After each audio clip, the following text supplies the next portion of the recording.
Dito na ako. Oy, kuya! O, Gio, diyan ka na pala. Kain na tayo. Tara, kain na. Uy, kamusta ang future engineer namin? Kamusta school?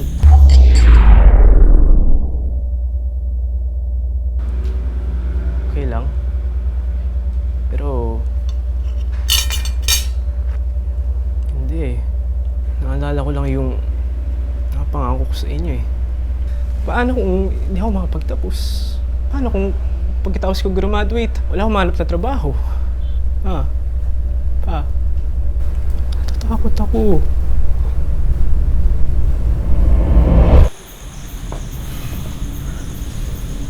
Anak, alam mo, ganyan din ako dati. Pinag-aaral ka naman ng papa mo para dapat may pangarap mo. Nak, dito lang kami palagi nakasuporta sa'yo. Oh, kain muna tayo. Sige, Dad. Di ka bibitawan, di pababayaan, oh, nawag.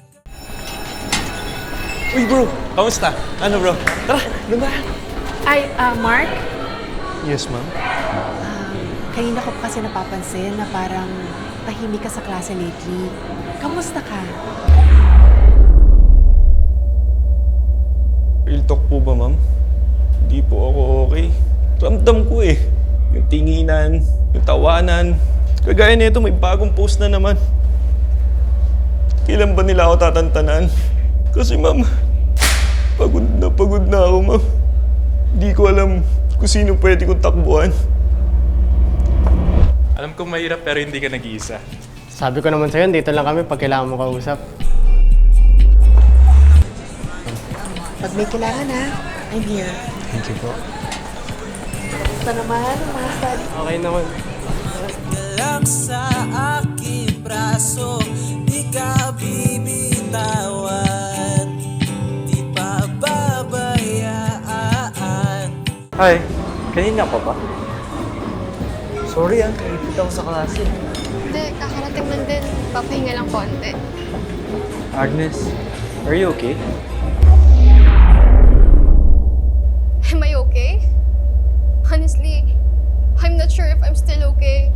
With all the school activities, deadlines, pressure, both from school and parents, ayoko lang naman magmukhang failure sa inyo.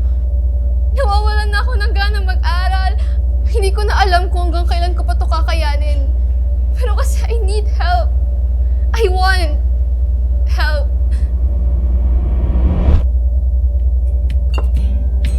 Nandito naman ako eh. Ay, kasama pala sila. Nandito naman kami para sa'yo, lalo na ako. Thank you, Will. Tara, gabi na tayo. Naman tayong kalma eh.